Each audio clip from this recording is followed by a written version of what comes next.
प्रिय विद्यार्थियों, आज हम एक नए शीर्षक पद परिचय को लेकर उपस्थित हुए हैं। पद परिचय अक्सर विभिन्न परीक्षाओं में पूछे जाते हैं, चाहे वह हाई स्कूल, यूपी बोर्ड हो, सीबीएसई बोर्ड हो, इंटर हो या विभिन्न प्रतियोगी परीक्षाओं में एक वाक्य दिया जाता है और उसमें एक नीचे एक किसी पद पे अंडरलाइन किया जाता है और ये पूछा जाता है कि इसमें विभक्ति वचन कारक या पद परिचय दीजिए। तो उस पद परिचय को बिल्कुल सम्यक रूप में जानने के लिए जो आवश्यक होता है कि हम संधि, समास और संज्ञा, सर्वनाम, विशेषण आदि विकारी और अविकारी शब्दों को जान सकें, तो आज मैंने उन्हीं पे अपना ये वीडियो बनाया है कि शब्द जो होते हैं मूलतः दो प्रकार के होते हैं। शब्दों के मूलतः दो प्रकार होते हैं, एक होता है विकारी शब्द और दूसरा होता है अविकारी शब्द। आप सबको पता है कि विकारी शब्दों में संज्ञा, सर्वनाम, क्रिया और विशेषण आते हैं। संज्ञा के मूलतः 5 भेद जो लगभग सबको पता है, मुझे बताने की जरूरत नहीं है, मैं बस यहाँ परिचयात्मक दे रही हूँ कि संज्ञा व्यक्तिवाचक संज्ञा, जातिवाचक संज्ञा, भाववाचक संज्ञा, समूहवाचक संज्ञा और पदार्थवाचक संज्ञा या जिसे द्रव्यवाचक संज्ञा भी कहते हैं। व्यक्तिवाचक संज्ञा में व्यक्ति, वस्तु और स्थान का नाम महत्वपूर्ण होता है। जातिवाचक संज्ञा एक समूह को, जैसे बेटा या बेटी, इस तरह के जो समूह होते हैं। भाववाचक संज्ञा में जो भावात्मक प्रेम, दया, लाभ, हानि ऐसे जो शब्द होते हैं उनको देखा जाता है। समूहवाचक संज्ञा जैसे डॉक्टर्स का समूह होता है, शिक्षकों का समूह होता है, तो जहाँ समूह की चर्चा की जाती है वो समूहवाचक संज्ञा होता है। और पदार्थवाचक संज्ञा में द्रव्यों, खनिजों और खाने पीने की चीज़ों का वर्णन होता है। तो संज्ञा तो सबको पता है। शब्द के जो विकारी रूप होते हैं उनमें पहला स्थान आ गया संज्ञा का, दूसरा सर्वनाम। संज्ञा के बदले जो शब्द बोले जाते हैं, अब आइए समझ लेते हैं कि सर्वनाम में पुरुषवाची, निश्चयवाची, अनिश्चयवाचक और निजवाचक और प्रश्नवाचक सर्वनाम क्या होते हैं। पुरुषवाचक सर्वनाम उन सर्वनामों को कहते हैं जो पुरुषों के नाम के बदले आते हैं और इसमें नाम सिर्फ पुरुषों के ही नहीं, महिलाओं के भी आते हैं। इसके मुख्यतः 3 भेद होते हैं, प्रथम पुरुष, उत्तम पुरुष, मध्यम पुरुष और अन्य पुरुष। उत्तम पुरुष, मध्यम पुरुष और अन्य पुरुष के रूप में हम इन्हें जानते हैं। जिन्होंने संस्कृत ठीक से पढ़ा होगा वो जानते होंगे। उत्तम पुरुष में मैं और हम, मध्यम पुरुष में तू, तुम, आप और अन्य पुरुष में वह तथा वे आते हैं। फिर आते हैं निश्चयवाचक सर्वनाम पर। निश्चयवाचक सर्वनाम वे सर्वनाम होते हैं जिनमें किसी वस्तु के पास या दूर होने का निश्चित बोध होता है। जैसे अगर हम लें कि यह एक विद्यार्थी है, यह एक विद्यार्थी है, तो यहाँ विद्यार्थी जो है वो निश्चित है कि वह एक ही है, इसलिए यहाँ पर निश्चयवाचक सर्वनाम होगा। यह, वह, ये जैसे शब्द निश्चयवाचक सर्वनाम कहलाते हैं। अनिश्चयवाचक सर्वनाम में यह निश्चित नहीं होता है कि कौन क्या है या उसकी संख्या कितनी है। जैसे शायद कोई आया था, शायद कोई आया, या कुछ दे दो। तो जब कुछ की बात हो रही है कि कुछ ही चाहिए, तो कुछ में क्या चाहिए ये निश्चित नहीं है, इसीलिए इसको अनिश्चयवाचक सर्वनाम कहते हैं। फिर है निजवाचक सर्वनाम, जिसमें आप शब्द स्वयं के अर्थ में आता हो, मतलब हम स्वयं के लिए जिस सर्वनाम का प्रयोग करते हैं वह निजवाचक सर्वनाम कहलाता है। जैसे वह अपने आप ही चली जाएगी अथवा इस काम को मैं आप ही कर लूँगा। ठीक, तो जहाँ निज मतलब अपना, जहाँ अपने के लिए आप शब्द का कि वह आप ही आप चली जाएगी, मैं अपना काम स्वयं आप ही कर लूँगा, वह निजवाचक सर्वनाम कहलाता है। प्रश्नवाचक सर्वनामों में जो सबसे आसान है, जहाँ पे क्वेश्चन मार्क लगा हो, प्रश्नवाचक चिन्ह लगा हो, वह प्रश्नवाचक सर्वनाम कहलाएगा। जैसे कौन आया है, जब कौन आया है के आगे आप प्रश्नवाचक चिन्ह लगा देंगे तो वह प्रश्नवाचक सर्वनाम हो जाएगा। अब देखते हैं क्रिया। क्रिया के मूलतः दो रूप होते हैं और यह सबको पता है कि क्रिया सकर्मक और अकर्मक होती है। सकर्मक का मतलब जिसमें कर्म का साथ हो, जो कर्म के साथ होती है वह सकर्मक क्रिया कहलाती है, और जिसमें कर्म का अभाव होता है वह अकर्मक क्रिया कहलाती है। जैसे राम पुस्तक पढ़ता है, तो राम पुस्तक पढ़ रहा है तो पुस्तक उसका कर्म है और पढ़ना उसकी क्रिया है। राम पुस्तक पढ़ता है,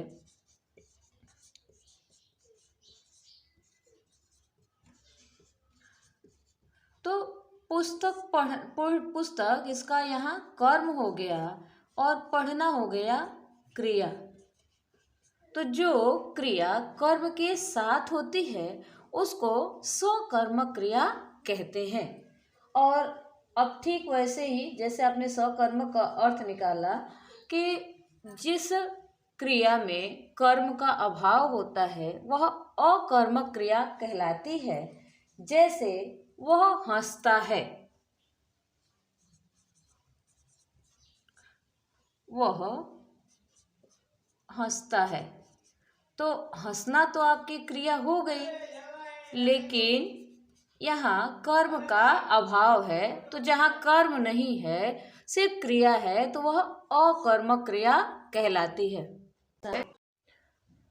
विकारी शब्दों का चौथा भाग है विशेषण का।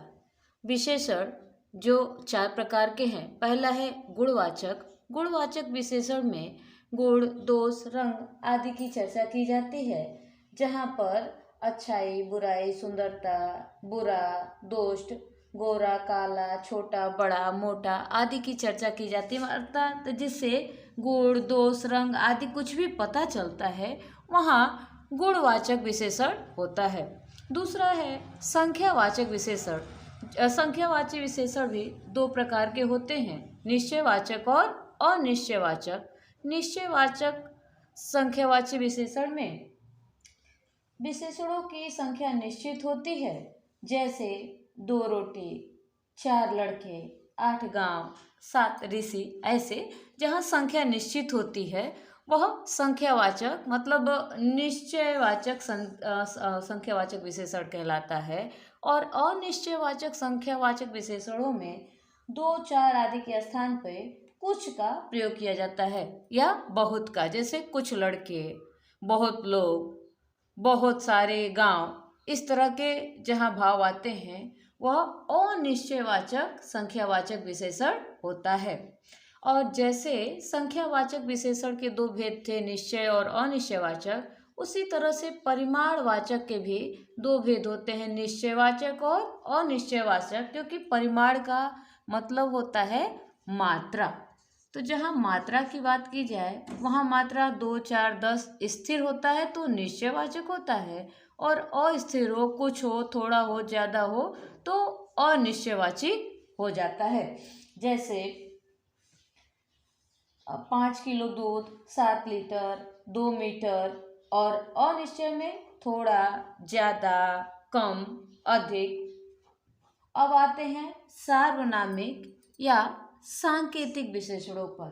सार्वनामिक विशेषण या सांकेतिक विशेषणों में विशेषण की विशेषता बताने वाला जो होता है उसी को कहते हैं। जैसे यह लड़का, वह लड़की, मेरा भाई इत्यादि। यहाँ मैं एक उदाहरण लेकर के आपको समझाती हूँ। जैसे एक उदाहरण है, वह ईमानदार है। ठीक, तो ईमानदारी उसकी विशेषता हुई। ईमानदारी जो है वह उसकी विशेषता है। और अगर इसी के पहले हम लगा दें बहुत, तो ये जो ईमानदारी थी, जो इसकी विशेषता थी, वह और अधिक बढ़ जाएगी, जिसको हम कहेंगे प्रविशेषण। तो प्रविशेषण अर्थात यह जो ईमानदारी है वो बहुत ईमानदार है। तो जब प्रविशेषण इसका लग गया तो प्रविशेषण ही सार्वनामिक या संकेतवाचक कहलाता है। तो इस तरह के शब्द जहाँ आते हैं उन्हें हम सार्वनामिक विशेषण कहते हैं। उम्मीद है शब्दों का जो पहला भेद है विकारी, वह आपकी समझ में आ गया होगा। और अब इसमें एक बार फिर देख लीजिए, विकारी शब्दों में संज्ञा, सर्वनाम, क्रिया और विशेषण, और इन सब के गुण दोष और मैंने चिन्ह आपको बता दिए। अब चलते हैं अविकारी शब्दों। आइए अब समझ लेते हैं अविकारी शब्दों को। अविकारी शब्दों में क्रिया विशेषण, विस्मयादि बोधक, संबंध बोधक और समुच्चय बोधक शब्द आते हैं। क्रिया विशेषण के भी मुख्यतः कुछ भाग होते हैं, जैसे होता है रीतिवाचक क्रिया विशेषण। रीतिवाचक क्रिया विशेषण में जो घटनाएं होती हैं, रीतियां, जैसे अचानक, तेज, जल्दी, शीघ्रता से, धीरे धीरे, जल्दी जल्दी, इस तरह के जो शब्द होते हैं वे रीतिवाचक कहलाते हैं। मैं इनको एक बार फिर दोहरा दूंगी। दूसरा है कालवाचक। कालवाचक का तात्पर्य होता है जिससे समय का ज्ञान हो, जिससे समय, टाइम का पता चल सके, अर्थात सुबह, दोपहर, शाम, इस तरह के जहाँ समय की बात होती है, दिन, रात, वह कालवाचक होते हैं। तीसरा है स्थानवाचक क्रिया विशेषण। स्थानवाचक का तात्पर्य जहाँ किसी वस्तु घटना के स्थान का पता चले, जैसे आगे, पीछे, अंदर, बाहर, तो जो स्थान का जिक्र हो रहा है, स्थान का जो वर्णन हो रहा है कि कहाँ पे घटना घट रही है, उस स्थानवाचक को स्थानवाचक क्रिया विशेषण कहते हैं। फिर है परिमाणवाचक। परिमाणवाचक विशेषण अभी आप पीछे पढ़ के आए हैं, जिनमें संख्या निश्चित भी होती है और अनिश्चित भी होती है, कम, अधिक, छोटा, बड़ा, इस तरह जहाँ पे होता है ज्यादा मात्रा की जहाँ बात होती है वो परिमाणवाचक होता है। फिर होता है निषेधवाचक। निषेधवाचक सबके आगे क्रिया विशेषण लगेगा। निषेधवाचक जिसमें ना, नो, नहीं शब्द आते हैं, वे निषेधवाचक कहलाते हैं। फिर है कारणवाचक क्रिया विशेषण। कारणवाचक, हम जब भी कोई काम करते हैं तो उसका एक कारण बताते हैं ना, कि मैंने किस लिए काम किया, किसका यह कारण था, या इसलिए किया, या इसके वजह से किया। तो जहाँ पे इसलिए, इस वजह से आदि जो शब्द आते हैं वे कारणवाचक क्रिया विशेषण कहलाते हैं। इसके बाद है अनिश्चयवाचक क्रिया विशेषण। अनिश्चयवाचक जिसमें संभवतः, शायद या हो सकता है शब्दों का प्रयोग हो, वह अनिश्चयवाचक क्रिया विशेषण कहलाता है। और अंतिम है निश्चयवाचक क्रिया विशेषण। निश्चयवाचक जिसमें निसंदेह और निश्चित ही शब्दों का प्रयोग होता है, कि निसंदेह आप बहुत विद्वान हैं, निश्चय ही इसे अच्छा नंबर प्राप्त होगा। इस तरह जहाँ निश्चित शब्दों का प्रयोग किया जाता है वह निश्चयवाचक क्रिया विशेषण कहलाता है। ये मुझे उम्मीद है समझ में आ गया होगा। आगे देखते हैं विस्मयादि बोधक जो अविकारी शब्द होते हैं। एक शब्द पे चर्चा नहीं हो पाई कि अविकारी शब्द वे शब्द होते हैं जिनमें संज्ञा, सर्वनाम, लिंग, वचन, कारक आदि के कारण कोई विकार उत्पन्न नहीं होता है, और इनमें कहीं भी जहाँ भी आप प्रयोग करेंगे उसमें कहीं कोई परिवर्तन नहीं होता है, इसमें कोई विकार नहीं आएगा, उसका रूप नहीं बदलेगा, इसीलिए इसे अविकारी शब्द भी कहा जाता है। विस्मयादि बोधक शब्दों में जो 6 प्रकार के होते हैं, पहला होता है शोक, जिससे शोक के भाव प्रकट होते हैं, जैसे आह या हाय। ठीक, फिर होता है हर्ष, जब कहते हैं ना कि वाह, शाबाश, जैसे जो शब्द आते हैं वे हर्ष प्रकट करने वाले होते हैं। फिर स्वीकारात्मक होते हैं, स्वीकार मतलब हाँ ठीक है, अच्छा आदि जो शब्द होते हैं वे स्वीकारात्मक कहे जाते हैं। फिर है आश्चर्य, ठीक, जिसमें क्या, हाँ,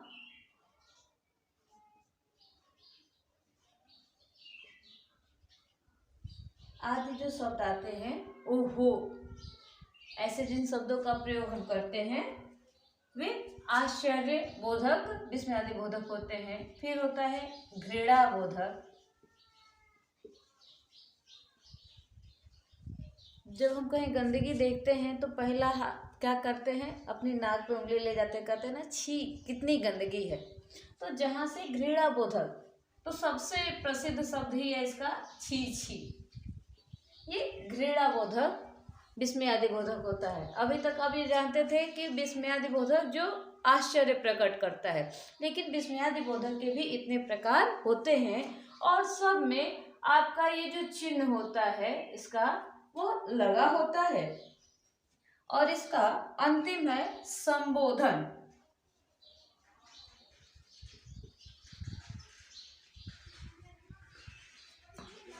जो हम किसी को बुलाते हैं ना अरे, तो इस संबोधन चिन्ह के साथ ही बुलाते हैं। तो जहाँ ये संबोधन चिन्ह लगा हो वहाँ विस्मयादि बोधक अविकारी शब्द होता है।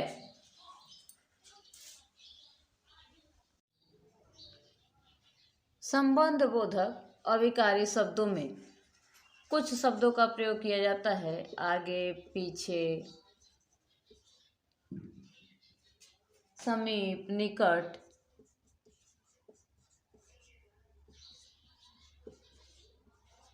ऐसे बहुत से शब्द होते हैं। ऐसा नहीं है कि जितना लिख रहे हैं बस उतना ही है। आमने सामने, भीतर, बाहर, ये सारे शब्द, जैसे वह मेरे आगे चल रहा है, तो जो वह है वो किसी के आगे चल रहा है, या मेरे पीछे, मेरे पीछे लोग हैं, ये एक उदाहरण हो गया। अगर मेरे पीछे, तो मैं एक व्यक्ति और मेरे पीछे जो लोग हैं, तो इन लोगों से जो संबंध बन रहा है वो संबंध बोधक अव्यय कहलाएगा। अंतिम है समुच्चय बोधक, जो अविकारी शब्दों का है, समुच्चय बोधक अव्यय। समुच्चय बोधक अव्यय 3 प्रकार का होता है। विकल्प सूचक,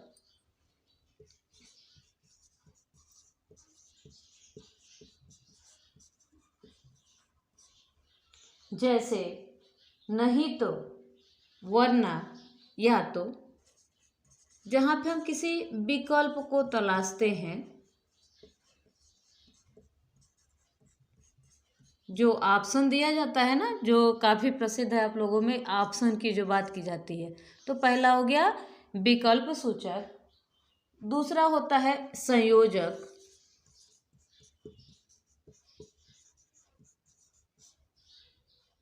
जिसमें एवं, तथा,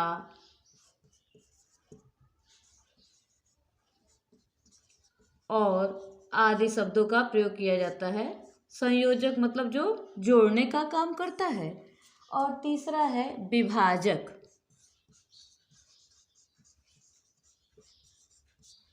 विभाजक अर्थात किंतु, परंतु, लेकिन।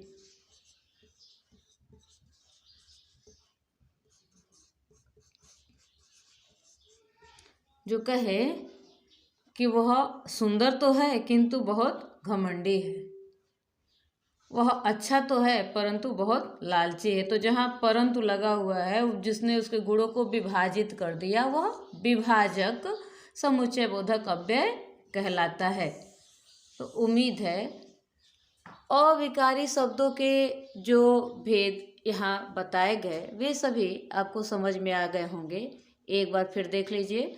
अविकारी शब्दों के मुख्यतः 4 भेद हैं: क्रिया विशेषण, विस्मयादि बोधक, संबंध बोधक और समुच्चय बोधक। तो ये जो 4 भेद हो गए, क्रिया विशेषण, विस्मयादि बोधक, संबंध बोधक और समुच्चय बोधक, और इनके पुनः जो भेद किए गए, क्रिया विशेषण के भेद हैं रीतिवाचक, कालवाचक, स्थानवाचक, परिमाणवाचक, निषेधवाचक, कारणवाचक और निश्चयवाचक तथा निश्चयवाचक। ठीक इसी प्रकार विस्मयादि बोधक अव्यय के भेद हैं शोक, हर्ष, स्वीकार, आश्चर्य, घृणा बोधक और संबोधन। संबंध बोधक में कुछ शब्दों का प्रयोग किया गया जो संबंधों को बताते हैं, आगे पीछे, समीप, निकट आदि। और समुच्चय बोधक 3 प्रकार के: विकल्प सूचक, संयोजक और विभाजक।